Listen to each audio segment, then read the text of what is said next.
नमस्कार, मैं हूं रविकांत। स्वागत है आप सबका इतिहास की श्रृंखला में। आज फिर उन पुराने पन्नों को पलटते हैं और ये अक्सर जो 5 नदियों की का जिक्र होता है, सिंधु के साथ साथ रावी, सतलुज, ब्यास, झेलम, चिनाब, तो इनका वैदिक नाम क्या है?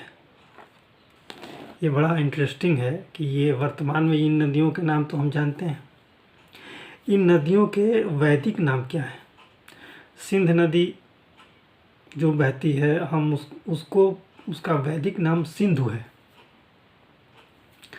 रावी को पुरुषणी कहा गया है, पुरुषणी। सतलुज को शतुद्री कहा गया है। व्यास को विपाशा कहा गया है। झेलम को वितस्ता कहा गया है और चिनाब को अक्सनी कहा गया है। ये इनके वैदिक नाम है। ऐसे ही हमारा हिंदू धर्म का मुख्य स्रोत ऋग्वेद है।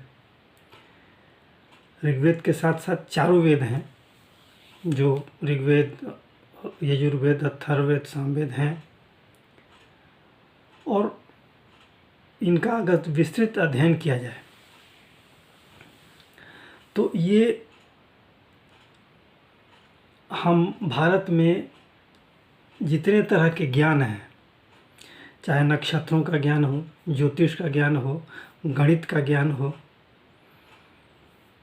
ज्योतिष विद्या के साथ साथ तंत्र मंत्र का ज्ञान हो, या इस पृथ्वी पर पाए जाने वाले जितने द्रव्य और पदार्थ हैं उनका ज्ञान हो, प्रकृति का ज्ञान हो, सब कुछ हम वेदों में पाते हैं। इससे इतर कुछ भी नहीं है।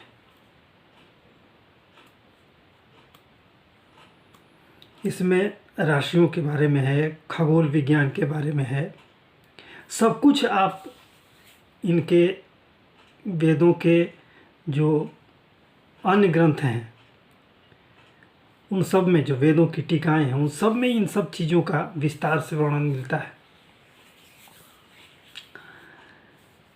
आप सबको जानकारी हो शायद कि ऋग्वेद में कुल 10 मंडल हैं।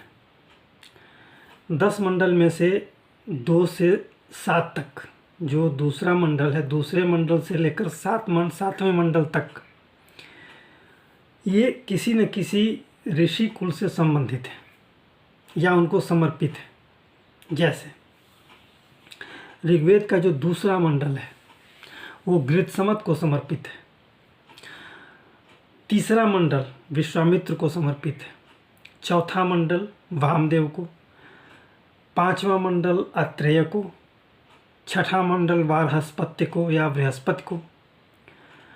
7वां मंडल वशिष्ठ को और 8वां मंडल कण्व कुल के ऋषियों को समर्पित है और 9वां मंडल सोम को समर्पित है। आमतौर पे लोग कहते हैं सोम एक तरह की मदिरा थी, ऐसा नहीं था।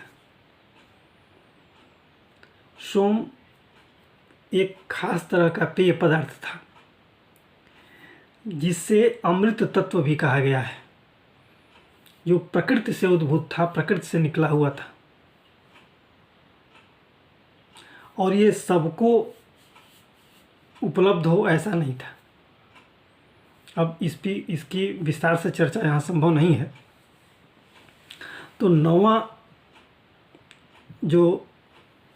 नवा मंडल है वो सोम को समर्पित है। अब बचे 2, पहले और आखिरी 10वां। तो ये विविध ऋषियों के इसमें स्तोत्र या सूक्त समर्पित हैं, उन विविध ऋषियों को समर्पित है। कुछ इतिहासकार कहते हैं कि ये बाद में जोड़े गए क्षेपक हैं, लेकिन देखने से ऐसा नहीं प्रतीत होता। ये विविध ऋषियों के द्वारा जोड़े गए सूक्त हैं। अब एक विशेषता, हम हमारे भारतीय कल्चर की जो सबसे महत्वपूर्ण विशेषता है कि ऋग्वेद में विदुषी महिलाओं के भी, जो विदुषी स्त्रियां थीं, उनके भी इसमें सूक्त जोड़े गए हैं। यानी कि वो सूत्रों की रचनाकार रही हैं, मंत्रों की रचनाकार रही हैं, श्लोकों की रचनाकार रही हैं। ये साबित करता है कि प्राचीन काल में हमारे यहाँ स्त्रियाँ, उनको शिक्षा की कितनी आज़ादी थी और वो कितनी विद्वान थी। उनमें से कुछ प्रमुख आपको मैं बताता हूँ। लोपामुद्रा, घोषा, अपाला, निवावरी, विश्ववारा, पौलोमी वगैरह इत्यादि स्त्रियां थीं जो किसी ऋषि से कम नहीं थीं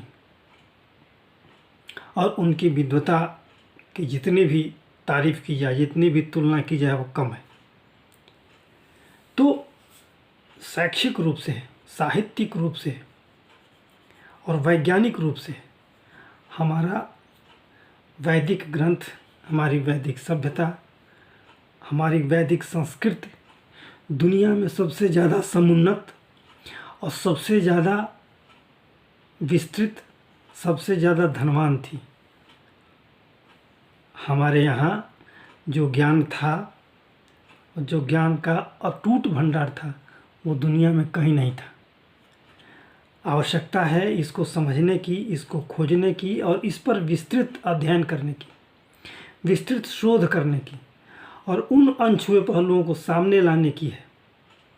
ये एक चुनौती है जो वर्तमान में विद्वानों के लिए एक चुनौती है कि उन अनछुए पहलुओं को फिर से विस्तार से अध्ययन किया जाए, विस्तार से शोध किया जाए और उन सभी बातों को, उन सभी तथ्यों को सबके सामने लाया जाए और हमारी समृद्ध विरासत क्या है ये दुनिया को बताई जाए।